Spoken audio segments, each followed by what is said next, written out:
আজকে আমি আপনাদের সাথে এমন একটা টুলস শেয়ার করব যার মাধ্যমে আপনাদের ফটো এডিটিং করে তুলবে আরও সহজ।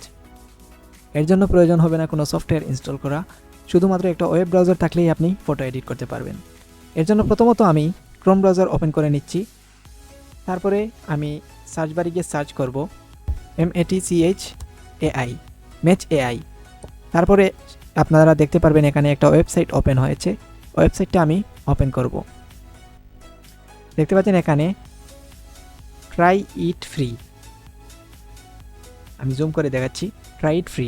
এই ট্রাই ইট ফ্রিতে আমরা ক্লিক করব। তারপরে নিচে নিয়ে গেল। এখন এখানে দেখতে পাচ্ছেন ওপেন ইন ব্রাউজার, তো আমরা এই ওপেন ইন ব্রাউজারে ক্লিক করব।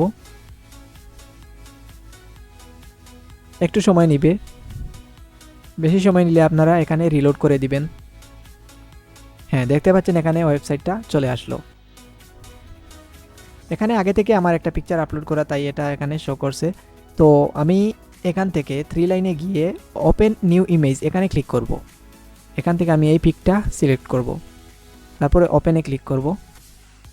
দেখতে পাচ্ছেন এখানে পিকচারটা আপলোড হয়ে গেল।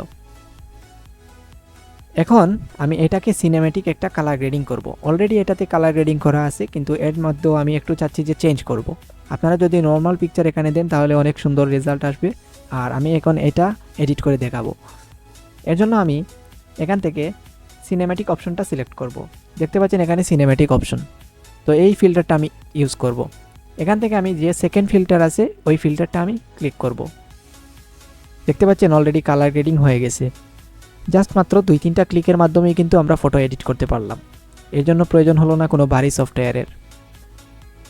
এখন আমরা চাইলে কিন্তু ফটোটা আবার এডিট করতে পারবো। তো এডিটে ক্লিক করলাম।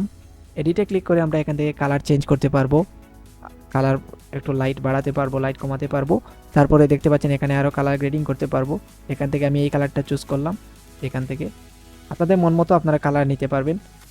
তো আমি এইটাতে আর একটু চেঞ্জ আনবো।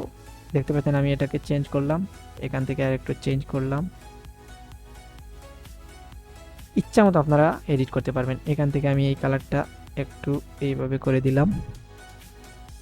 চাইলে আপনারা এখান থেকে আর একটু ব্রাইটনেসটা বাড়িয়ে দিতে পারবেন।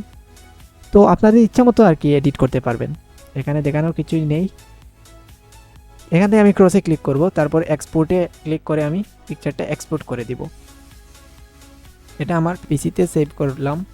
এখন আমরা পিসি থেকে ওপেন করে দেব পিকচারটা কেমনভাবে এডিট হলো। দেখতে পাচ্ছেন পিকচারটা অনেক সুন্দরভাবে এডিট হলো। এরকম যদি আপনারা পিকচার এডিট করতে চান তাহলে আমাকে ফলো দিয়ে রাখবেন এবং নতুন নতুন টিউটোরিয়াল আপনাদের সাথে শেয়ার করব। ধন্যবাদ।